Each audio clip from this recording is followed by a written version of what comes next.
Дебаты о том, кто сейчас является королем дэнс-холла. Они начались еще в конце прошлого года, а в январе 2025 разгорелись с новой силой. This is Beenie Man, king of the dancehall. После грандиозного возвращения Картеля на сцену, Beenie Man кинулся яростно отстаивать титул.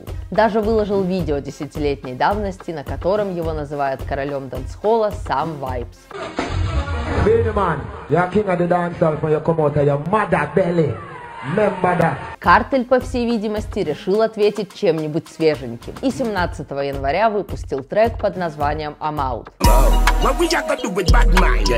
в котором подробно объяснил, что у него не стоит пытаться отнять корону.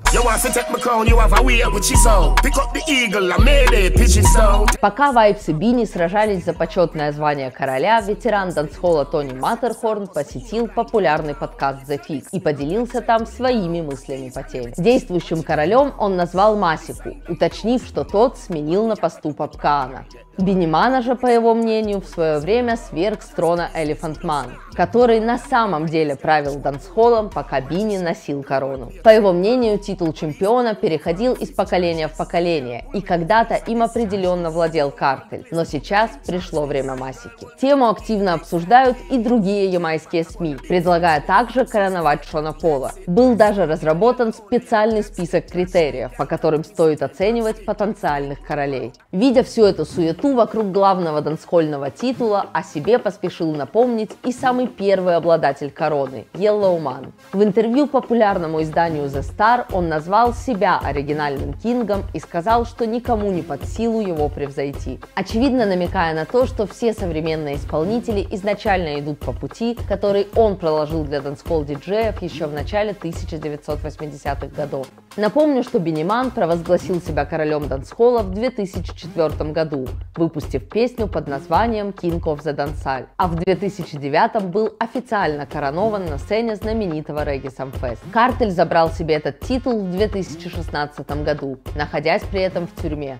Тогда артист выпустил альбом с таким же названием King of the Dancehall, включающий в себя его знаменитый хит Fever. Yellow Man же преподнес миру сборник треков с названием Король дэнс-холла еще 36 лет назад, в 1989. А за год до этого выпустил альбом King Yellow Man, который был номинирован на премию Грэмми. Таким образом, он стал первым дэнс-холл-исполнителем, появившимся в категории «Лучший регги-альбом» этой престижной награды. Вторая номинация Yellow Man на Грэмми состоялась в 1998 году за альбом Freedom of Speech. Также его имя можно найти в книге рекордов Гиннесса. Артист попал туда за то, что в 80-х выпускал в среднем по 5 альбомов в год. Я уже говорила вам ранее, что считаю Yellow Man первым и самым главным королем дэнс-холла. И думаю, теперь точно понятно, что с его достижениями и правда сложно соперничать. Но я считаю, что специфика дэнс-хольного жанра все-таки позволяет нам иметь нескольких королей. Так сказать, на разные эпохи. Ведь в дэнс-холле огромное значение играют актуальность и тренды. Картелю удалось сохранить свою актуальность до сих пор, несмотря на то, что он больше 10 лет находился за решеткой. И думаю, вы не станете спорить с тем, что артист